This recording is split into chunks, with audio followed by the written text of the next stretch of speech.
So, how do you check your messages or notifications in Reddit on mobile? So, to start off, let's open up the application here. Right after opening up the application, you can hover to the inbox where you could see the notifications here that has been prompted to you. This could be due to you joining a thread or having joined a thread, you will be messaged by this thread automatically.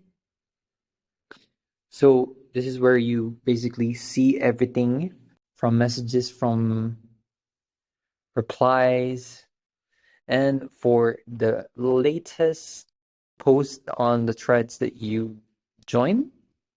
So that's basically it. Thanks for watching. Don't forget to like and subscribe for more helpful topics.